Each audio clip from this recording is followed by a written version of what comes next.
ഇന്ത്യക്കാർ താമസിച്ച ഒരു ഹോട്ടലിൽ അവർ രാവിലെ ചെക്കൗട്ട് ചെയ്ത് കഴിഞ്ഞ് നിങ്ങൾ ആ മുറി ചെന്ന് നോക്കിയാൽ ആ മുറി എങ്ങനെ കിടക്കുന്നതെന്ന് കണ്ടു കഴിഞ്ഞാൽ നിങ്ങൾക്ക് ഉത്തരം കിട്ടും. അത് കാണാതെ നിങ്ങൾക്ക് ഞാൻ എത്ര പറഞ്ഞാലും മനസ്സിലാകില്ല. അതായത് നമ്മൾ 3000 രൂപ കൊടുത്തൊരു മുറി വാടകയ്ക്ക് എടുത്തതാണ്, നമ്മൾ ഡിസ്കൗണ്ട് ചോദിച്ചിട്ട് ചിലപ്പോൾ കിട്ടിയിട്ടുണ്ടാവില്ല എങ്കിൽ അവരിറങ്ങുമ്പോൾ ആ ടർക്കി വരെ നിലത്തിട്ട് ചവിട്ടി അരച്ച് ചെളിയും പിടിപ്പിച്ചിട്ട് ഇറങ്ങിപ്പോരുള്ളൂ. ഇത് സത്യമാണ്. ഇത് സ്ഥിരമായിട്ട് അവിടെ കാണുന്ന ഹോട്ടൽ ജീവനക്കാർ, ഞാൻ ഈ പറയുന്ന കമൻറ്റ് നിങ്ങൾ ഈ സോഷ്യൽ മീഡിയയിൽ വന്നാൽ ലോകത്തിൻ്റെ നാനാഭാഗത്ത് ഹോട്ടലിൽ ജോലി ചെയ്യുന്ന ചെറുപ്പക്കാരുണ്ട് മലയാളികൾ, അവരൊന്ന് കമൻ്റ് ഇടട്ടെ സത്യസന്ധമായിട്ട്. ഇതൊക്കെ കാണുന്ന ഒരു സമൂഹത്തിലെ ആളുകൾ അപകടകാരികളായ ഒരു ടീം വരുന്നുണ്ട്, ശ്രദ്ധിക്കണം എന്ന് വാണിംഗ് കൊടുക്കും. അത്രേ ഉള്ളൂ. അതിനർത്ഥം എല്ലാ ഇന്ത്യക്കാരും അങ്ങനെയാണെന്നല്ല ഞാൻ പറയുന്നത്. ഈ നമ്മൾ അത്തരം കാര്യങ്ങളിൽ ഈ പറഞ്ഞ സിവിക് സെൻസ് പഠിപ്പിക്കാതെ വിടുന്നത് കൊണ്ട് മര്യാദകേടുകൾ കാണിക്കും. ഇപ്പോൾ ഉദാഹരണത്തിന് ഗൾഫിൽ നിന്ന് ഇങ്ങോട്ട് പറക്കുന്ന വിമാന കമ്പനികളിലൊക്കെ ആദ്യകാലത്ത്, ഇപ്പോഴുണ്ടോയെന്ന് എനിക്കറിയത്തില്ല, അന്ന് മദ്യം വിളമ്പുമ്പം എല്ലാവർക്കും ചിലപ്പോൾ ചോദിച്ചാൽ അല്ലെങ്കിൽ ആവശ്യമുണ്ടോ എന്ന് ചോദിക്കും, ഒരു പെഗ് കൊടുക്കും, അതാണ് എൻ്റെ രീതി. പക്ഷേ നമ്മൾ ചോദിച്ചുകൊണ്ടേയിരിക്കും. വിമാനം ലാൻഡ് ചെയ്യുവോളം 5-6 തവണ ചോദിച്ചുകൊണ്ടേയിരിക്കും. ബാക്കിയുള്ളവർക്ക് അങ്ങനെ തോന്നാത്ത എന്തുകൊണ്ടാണ്? മറ്റു രാജ്യക്കാർക്ക് അവരും നമ്മളെക്കാൾ മദ്യപിക്കുന്നവരായിരിക്കാം. അപ്പം ഞാൻ പറഞ്ഞു, ഇത്തരം ചില കാര്യങ്ങളുള്ള അറിവില്ലായ്മയോ അല്ലെങ്കിൽ നമ്മളുടെ വിവരക്കേട് തന്നെ പറയണത്, അത് മറ്റുള്ളവരിൽ ഉണ്ടാക്കുന്ന ഇമ്പ്രഷൻ എന്താ? ഈ എയർലൈൻ സ്റ്റാഫിന് നമ്മളോട് ഉണ്ടാക്കുന്ന ഇമ്പ്രഷൻ എന്താ? എന്തുകൊണ്ടാണ് കേരളത്തിലേക്ക് പറക്കുന്ന വിമാനങ്ങളെല്ലാം പഴഞ്ചൻ വിമാനം മാത്രം വിടുന്നത്? ഈ എമിറേറ്റ്സ് ആണെങ്കിലും എത്തിഹാദ് ആണെങ്കിലും ഒക്കെ ദുബായിൽ നിന്ന് യൂറോപ്പിലേക്ക് പറക്കുന്ന വിമാനത്തിലും കൊച്ചിയിൽ നിന്ന് ദുബായിലേക്ക് പറക്കുന്ന വിമാനത്തിലും യാത്ര ചെയ്യുന്ന ആളാണ് ഞാൻ. അവിടുന്ന് അങ്ങോട്ട് പറക്കുന്ന വിമാനം ഏത് കണ്ടീഷനിലാണെന്നും ഇവിടുന്ന് ഇങ്ങോട്ട് പറക്കുന്ന ഏത് കണ്ടീഷനിലാണെന്നും കാണുന്ന ഒരാളാണ് ഞാൻ.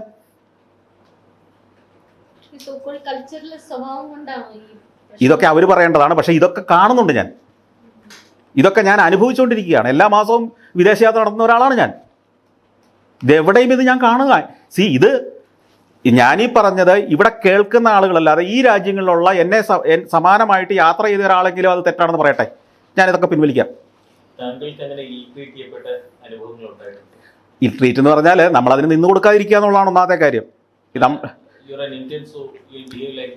ഞാൻ സൗജന്യങ്ങളൊന്നും മേടിക്കാൻ ഒരിടത്തും പോയിട്ടില്ല. ഈ സായിപ്പിൻ്റെ അടുത്താണെങ്കിലും ഞാൻ കാശ് കൊടുത്ത്, ഇപ്പോൾ സ്പേസ് യാത്രയ്ക്ക് എന്നെ കൊണ്ടുവന്ന സൗജന്യമല്ലല്ലോ. അപ്പോൾ എനിക്ക് അതിനുള്ള അവകാശമുള്ളതിൽ മാത്രമേ ഞാൻ പോയി നിൽക്കാറുള്ളൂ. ആ അവകാശമുള്ളതിൽ അവർക്കും അറിയാം ഇയാൾക്കത് കൊടുത്തേ പറ്റുമെന്ന്. അതുകൊണ്ട് ഇൽട്രീറ്റിനുള്ള അവസരം ഞാൻ ഉണ്ടാക്കി കൊടുക്കാറില്ല. നമ്മൾ ചിന്തിച്ചിട്ടേ പോകുള്ളൂ. അവിടെ ചെന്നാൽ ഇൽട്രീറ്റഡ് ആകാൻ സാധ്യതയുണ്ടോ? ഉണ്ടെങ്കിൽ ഞാനങ്ങ് പോകില്ല, അത്രയേ ഉള്ളൂ. നമ്മൾ യുക്തി ഉപയോഗിക്കണം എല്ലായിടത്തും. പിന്നെ എന്നാൽ അപൂർവ സ്ഥലങ്ങളിൽ നെറ്റ് ചൊളിച്ച് ഇവനെന്താ ഇവിടെ എന്ന് നോക്കുന്ന സാഹചര്യങ്ങൾ പലയിടത്തും ഉണ്ടായിട്ടുണ്ട്. അതിപ്പോൾ ഈ പറഞ്ഞ വെർജിൻ്റെ ഗ്രൂപ്പിൽ തന്നെ ചെല്ലുമ്പോൾ ഇന്ത്യക്കാരനോ എന്നൊരു നെറ്റ് ചൊളിക്കൽ ആദ്യം ഉണ്ടായിട്ടുണ്ട്. കാരണം അവർ പ്രതീക്ഷിക്കുന്നില്ലല്ലോ, അവരെ ഇങ്ങനെ ഒരാളെ പ്രതീക്ഷിക്കുന്നില്ല.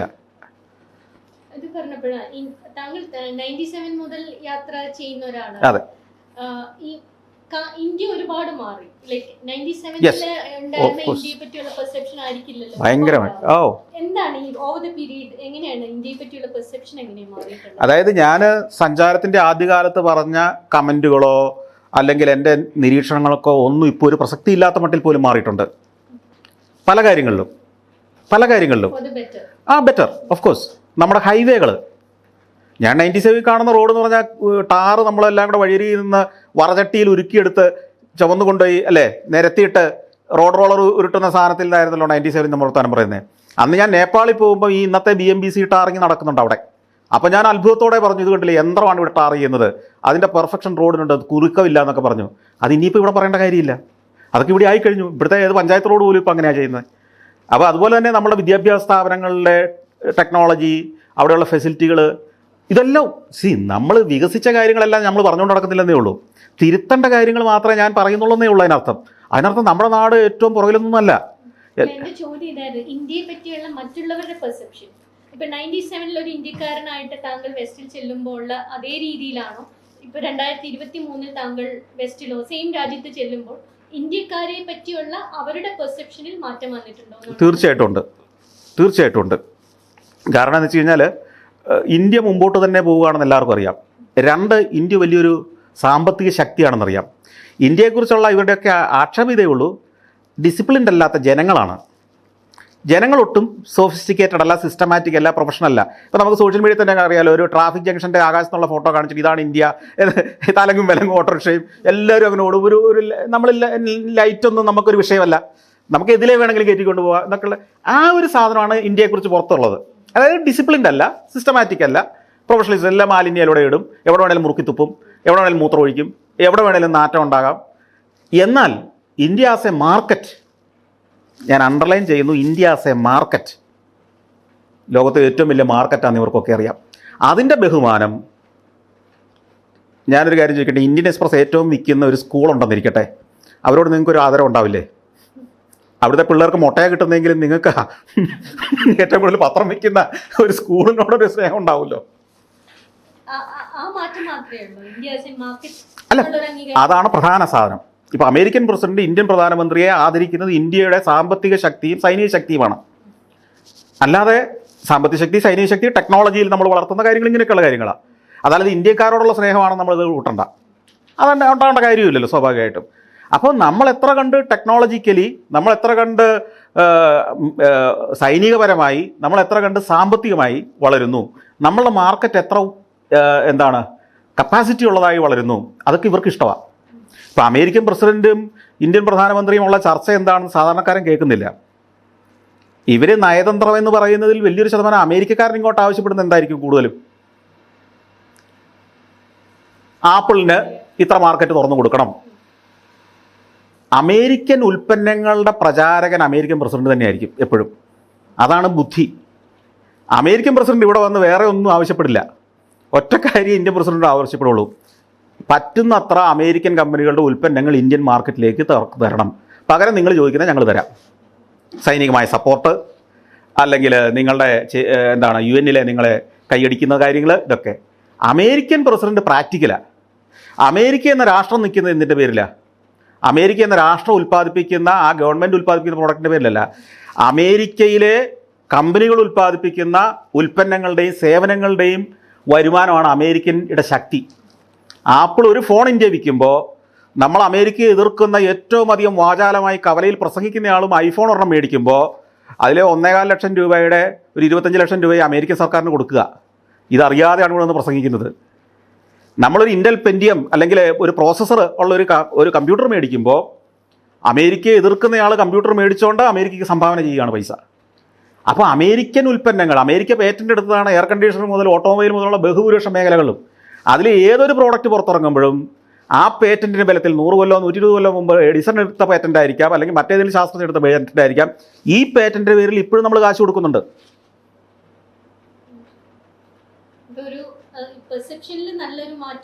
തീർച്ചയായിട്ടും. അത് ഞാൻ പറഞ്ഞത് വലിയ തോതിൽ ഇന്ത്യക്കാർ പല കാര്യങ്ങളിലും മിടുക്കരാണെന്ന്. ഇപ്പോൾ സ്പേസ് ടെക്നോളജി, നമ്മൾ ഏറ്റവും നല്ല ഒരു കൊമേഴ്ഷ്യൽ സ്പേസ് ലോഞ്ചർ ആയിട്ട് നമ്മുടെ ISRO മാറിക്കഴിഞ്ഞു. ഇപ്പോൾ സിംഗപ്പൂർ മുതൽ പല കിഴക്കനേഷ്യൻ രാജ്യങ്ങളും ഇന്ത്യയിലാണ് ആശ്രയിക്കുന്നത്. കാരണം നമ്മുടെ ഫെയിലിയർ റേറ്റ് വളരെ കുറവാണ്, നമ്മുടെ പരാജയ റേറ്റ് വളരെ കുറവാണ് ISROയുടെ റോക്കറ്റ് ലോഞ്ചുകളിലെല്ലാം. അതുപോലുള്ള ടെക്നോളജികളിൽ നമ്മൾ മിടുക്കരാണ്. അതുപോലെ തന്നെ IT പ്രൊഫഷണൽസ് ലോകത്ത് ഏറ്റവും കൂടുതൽ എനിക്ക് തോന്നുന്ന സംഭാവന ചെയ്യുന്നത് നമ്മളായിരിക്കും. എന്നാൽ IT കമ്പനികൾ ലോകോത്തരമായി ഇനിയും വളരേണ്ടതുണ്ട്, അല്ലെങ്കിൽ ഈ ടെക്നോളജി ഡെവലപ്പ് ചെയ്യുന്നിടത്ത് കുറേ കൂടെ നമ്മൾ ശ്രദ്ധിക്കേണ്ടതുണ്ട്. പക്ഷേ ഒരു സംശയവും വേണ്ട, 97-ലെ ഇന്ത്യ അല്ല ഇന്ന് ഞാൻ സഞ്ചരിക്കുമ്പോഴുള്ള ഇന്ത്യ. അതുപോലെ നമ്മൾ ഒരു പൊതുവെ പറയുന്നത് ചന്ദ്രനിൽ പോയാലും മലയാളിയെ കാണാമെന്നുള്ളൊരു ചൊല്ലുണ്ട്. അത് എത്രമാത്രം ശരിയാണ്? താങ്കൾ ഒരുപാട് സ്ഥലത്ത് സഞ്ചരിച്ചു. അത് വാസ്തവം എന്ന് പറഞ്ഞാൽ ലോകത്ത് ഇപ്പോൾ മലയാളി ചെല്ലാത്ത സ്ഥലങ്ങളില്ല. കാരണം നമ്മളിപ്പോൾ കാണുന്നത് കാനഡയിലേക്ക് പോയി, അല്ലെങ്കിൽ യൂറോപ്പിലേക്ക് പോയി, അമേരിക്കയിലേക്ക് പോയി, UK പോയി എന്നായിരിക്കും.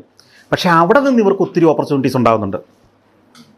ഇപ്പോൾ ഉദാഹരണത്തിന് ഇപ്പോൾ UK പോയ ഒരാൾ അവിടുത്തെ കമ്പനിയുടെ ഭാഗമായിട്ട് ചിലപ്പോൾ നോർത്ത് പോളിലായിരിക്കും അവൻ്റെ പ്രവർത്തന മേഖല, അങ്ങോട്ട് അയക്കുന്നത്. മനസ്സിലായില്ലേ? അല്ലാതെ UK പോയ ആൾ UK തന്നെ ജീവിക്കുകയല്ല. അവനൊരു സയൻറ്റിസ്റ്റ് ആണെങ്കിൽ അവനെ ദക്ഷിണ ധ്രുവത്തിൽ ഒരു റിസർച്ചിൻ്റെ ഭാഗമായിട്ട് അവനെ വിടുക. അപ്പോൾ ആ കൂടെ ഒരു മലയാളി ഉണ്ട് അവിടെ. അപ്പോൾ ഇങ്ങനെ മലയാളികൾ കണ്ടമാനം കേരളത്തിൽ നിന്ന് കയറിപ്പോകുന്നത് കൊണ്ട് കേരളത്തിന് നഷ്ടം ഉണ്ടാകുന്നുണ്ടെങ്കിലും അവർ ലോകത്തിലെ എല്ലാ പ്രവർത്തന മേഖലയിലും എത്തിച്ചേരുന്നുണ്ട്. നാസയിലുള്ള മലയാളികളുണ്ട്. അപ്പോൾ എല്ലാ മേഖലയിലും ഉണ്ട്. ഞാനിപ്പോൾ മിക്കവാറും സ്ഥലത്ത് ഇപ്പോൾ ഞാനൊരു അറിയിപ്പ് കൊടുത്തിട്ട് ചെന്നാൽ എനിക്ക് അറിയാം അവിടെ എല്ലാ മലയാളികൾ കണ്ടുമുട്ടാൻ എനിക്ക് പറ്റിയേനെ. ഈ ചൊല്ലിനൊരു ഒരു 10-50 വർഷം പഴക്കം ഉണ്ടാവാം. ഉണ്ട്. ലണ്ടനിൽ ചെന്നാലും മലയാളിയെ കാണുന്നുണ്ട്. അതെ. അതിപ്പോ മലയാളിയുടെ ഒരു സഞ്ചാര ത്വര അതാണോ കാണിക്കുന്നത്, അത് വേറെ എന്തെങ്കിലും ആണോ? അല്ല, അവസരം തേടിയുള്ള ഒരു ഒരു ഒരു യാത്ര. അന്നും എനിക്ക് തോന്നുന്ന കേരളത്തിൽ അത്ര അവസരങ്ങളില്ല എന്ന് മലയാളി ചിന്തിച്ചിട്ടുണ്ട്. അതിപ്പോഴും തുടരുന്നു. അതാണ് രസം. അവസരങ്ങൾ തേടിയാണല്ലോ ഈ യാത്ര. നമ്മൾ ഇതൊന്നും സഞ്ചാരിയായിരുന്നെങ്കിൽ ഞാൻ അമേരിക്കയിൽ ചെന്നിട്ട് എൻ്റെ ചില ബന്ധുക്കളെ വേൾഡ് ട്രേഡ് സെൻറ്റർ നിന്ന സ്ഥലം കൊണ്ടേ ഞാൻ കാണിക്കേണ്ടി വരില്ലായിരുന്നു. ആ, അവർ ആ വഴിക്ക് പിന്നെ പോയിട്ടില്ല. പണ്ടെന്തോ ആദ്യം ചെന്നപ്പോൾ വേൾഡ് ട്രേഡ് സെൻറ്റർ മുകളിൽ കയറിയതാ. ഇത് തകർന്നു വീണതിന് ശേഷം ഒന്ന് കാണണമെന്ന് തോന്നിയിട്ടില്ലാത്ത സുഹൃത്തുക്കൾ എനിക്കുണ്ട് അവിടെ. അപ്പം ഞാൻ പറഞ്ഞത്, അങ്ങനെ എക്സ്പ്ലോറേഷന് ഇപ്പോൾ പല സ്ഥലത്തും ഞാനാണ് വഴി കാണിച്ച് പലയിടത്തും കൊണ്ടുപോകുന്നത്. ഇപ്പോൾ ഫ്ലോറിഡയിൽ ചെല്ലുമ്പോഴൊക്കെ അവിടെയൊക്കെ മലയാളികളുണ്ട്. പക്ഷെ അവരൊന്നും എക്സ്പ്ലോർ ചെയ്യുന്നില്ല. അവർ ജോലിസ്ഥലം, വീട് ജോലിസ്ഥലം. പിന്നെ എങ്ങാനും സുഹൃത്തുക്കളൊക്കെ ചേർന്ന് വീക്കെൻഡിൽ എവിടെയെങ്കിലും ഒന്ന് ഒത്തുകൂടിയെങ്കിലായി. അതും ഏതെങ്കിലും ഒരു ഓഡിറ്റോറിയത്തിലാണ്. ഞങ്ങൾ ഒരുപാട് രാജ്യങ്ങളിൽ പോയിട്ടുണ്ട്. അവിടെ ചില ഒരു ആസ് എ സൊസൈറ്റി ഏറ്റവും അട്രാക്റ്റീവ് ആയിട്ട് തോന്നി അങ്ങനെ പറയാൻ പറ്റുമോ? സിംഗിൾ ഔട്ട് ചെയ്യാൻ പറ്റുമോ? ഇല്ല.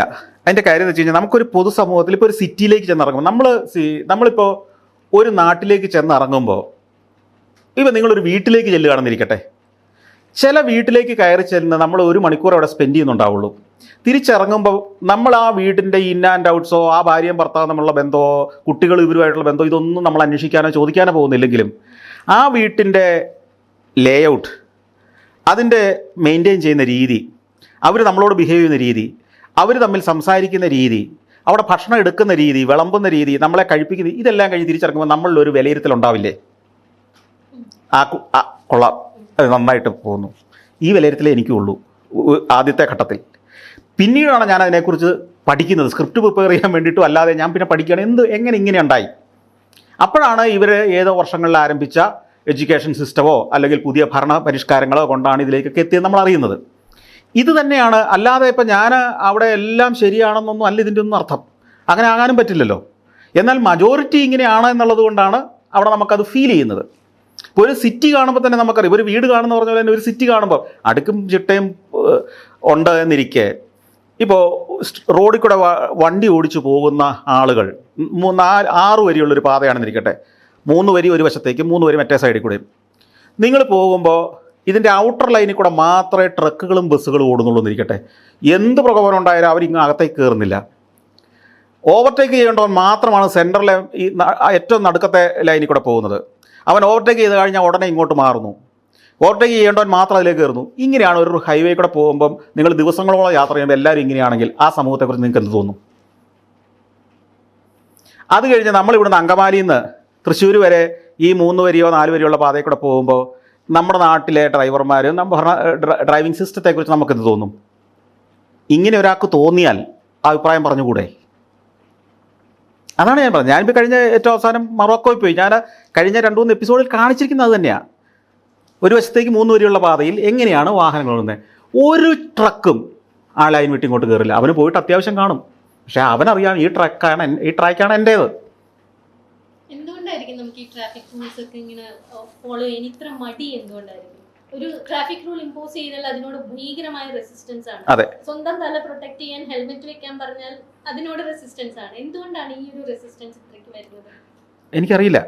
അത് ഞാൻ പറഞ്ഞത്, ഇപ്പോൾ ഇത് ഞാൻ പറഞ്ഞ വിദ്യാഭ്യാസത്തിലൂടെ, നമ്മളുടെ വിദ്യാഭ്യാസത്തിൻ്റെയും നമ്മളുടെ വളർത്തലിൻ്റെയും സമൂഹം പൊതുവേ ഉള്ളത് എല്ലാത്തിനെയും എതിർക്കണം എന്നല്ലേ, പ്രൊട്ടസ്റ്റ് ചെയ്യണം, ഒന്നിനും നമ്മൾ വശപ്പെടരുത്, കീഴടങ്ങരുത് എന്നൊരു ചിന്ത നമ്മളുടെ ഉള്ളിലുണ്ടാകുന്ന ഒരു സ്വത്വബോധം അതൊക്കെ കൊണ്ടായിരിക്കാം ചിലപ്പോൾ. അപ്പം നമുക്ക് ഏതിലും വഴങ്ങണമെന്നൂടെ അറിയണം. നമ്മൾ ചില കാര്യങ്ങൾ നമ്മൾ വഴങ്ങരുത്, എന്നാൽ പൊതു നിയമങ്ങളെയും പൊതുസമൂഹത്തിൻ്റെ കാര്യങ്ങളെയും നമ്മൾ വഴങ്ങണ്ടേ?